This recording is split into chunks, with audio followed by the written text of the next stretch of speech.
Today, we're diving into something you might not think of as scary: puppets. Sure, most people see them as cute or funny, meant for kids, right? But not all puppet shows are lighthearted and cheerful. Some are downright creepy. From bizarre vintage TV programs to unsettling puppets never intended for children. Today, we're exploring the most terrifying puppet shows ever made. And our first pick is arguably the scariest one we'll cover. Let's watch and see if you agree. This thing is called Ratafak. It kind of sounds like what the f***, which is something I said many times while researching this puppet. Now, believe it or not, this terrifying creature was once a very popular children's character in Czechoslovakia. He was featured on a show called Slaneko, which was like a Czech version of Sesame Street. When the show ended in 1989, Ratafak disappeared and was allegedly thrown in a dumpster, never to be seen again. That is, until a random YouTuber found him and brought the character back to life.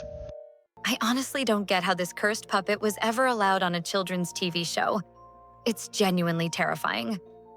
And what's even weirder is that people are reviving it and becoming fans all over again. That's honestly too much for me. The next show we're looking at is probably the most famous puppet series that was never actually meant for kids, which is why so many call it horrifying. Still, I can't figure out why they use such bright colors and childlike themes. That's likely why so many kids were confused and thought it was a real children's program. If you haven't guessed yet, I'm of course talking about the iconic "Don't Hug Me, I'm Scared." If you've never heard of it, don't worry. We're about to watch a clip that explains it far better than I could. If you were around YouTube back in 2011, then you probably remember this series called Don't Hug Me, I'm Scared. This childlike puppet show took YouTube by storm with its dark and twisted imagery. Mommy? Father! Pesky bee? Each episode revolves around three characters: a yellow childlike humanoid with blue hair and overalls, a green duck with a brown suit, and a tall red humanoid with a mop-like head.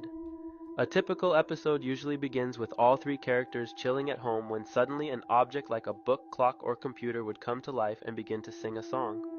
As the song progresses, it becomes apparent that the object singing has ulterior sinister motives.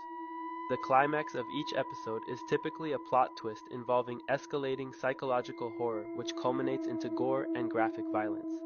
Later in the series, the characters begin questioning the nature of their reality and the bizarre messages of the singing characters. The series then ends with all the characters now being a different color, reliving the events of the first episode. Don't Hug Me.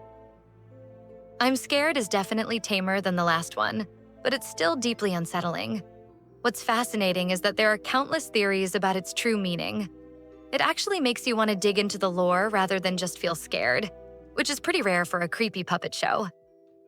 The next one might be familiar if you're from the UK or into lost media. This is Mr. Blobby, and believe it or not, this terrifying creature was once a beloved and very popular children's character in the UK back in the early 90s. Mr. Blobby is as popular in the UK as Barney is to the kids of America. He was originally featured on a TV show called Noel's House Party that took to the televisions of the UK in the early 90s. Mr. Blobby's popularity grew so much that they opened an entire fleet of children's theme parks in his name, sparking a nationwide surge to make the trip to the beloved character's parks. Here's where things take a dark twist. All of the parks went bankrupt after about 10 years and had to be closed down, with immediate effect. The terrifying part of all this is that they're now abandoned and considered haunted to this day. People have visited some of the parks and have even made claims to have seen a figure lurking around in a Mr. Blobby costume. Is it really him? Even though Mr. Blobby is a very colorful puppet, there's something deeply unsettling about his appearance. And watching him move on screen only makes it worse. I'm honestly glad I never saw this show as a kid. I know it would have given me nightmares. What's even creepier is that he still has theme park appearances, and some people claim those places are haunted to this day. Now we're moving to another European show. This time, an Estonian children's program called Mami ja Abits. This one is definitely in the running against Ratafak Plachta for the title of most horrifying puppet show ever.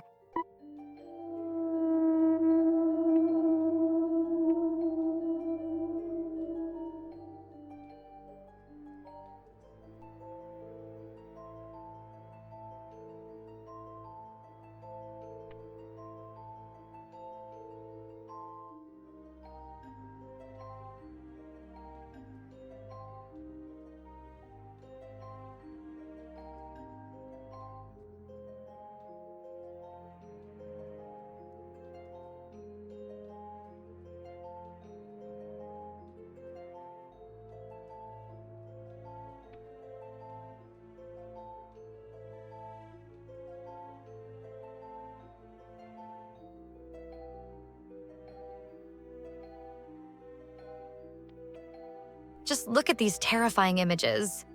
I don't understand why so many European puppet shows look genuinely frightening. Maybe if you're from Estonia or Europe, it doesn't seem creepy to you.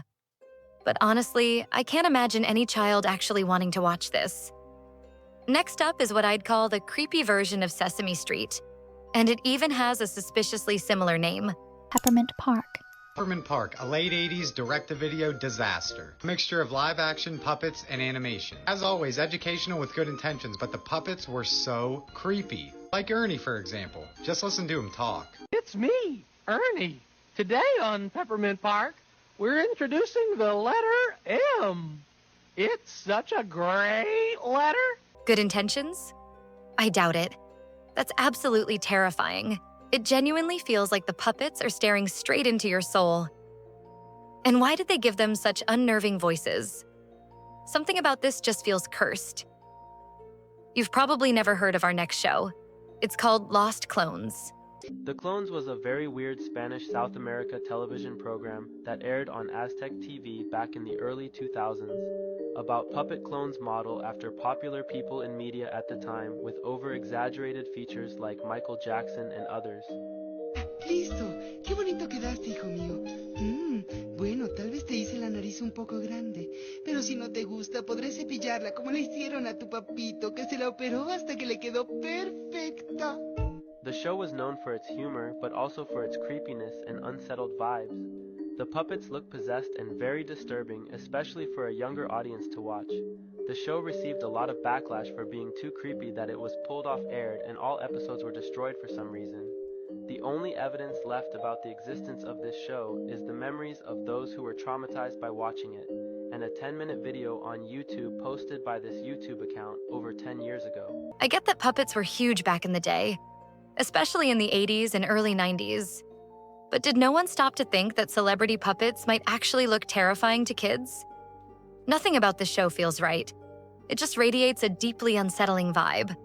I'm honestly glad it's over. Now, we've all heard of Jim Henson's iconic franchise, The Muppets.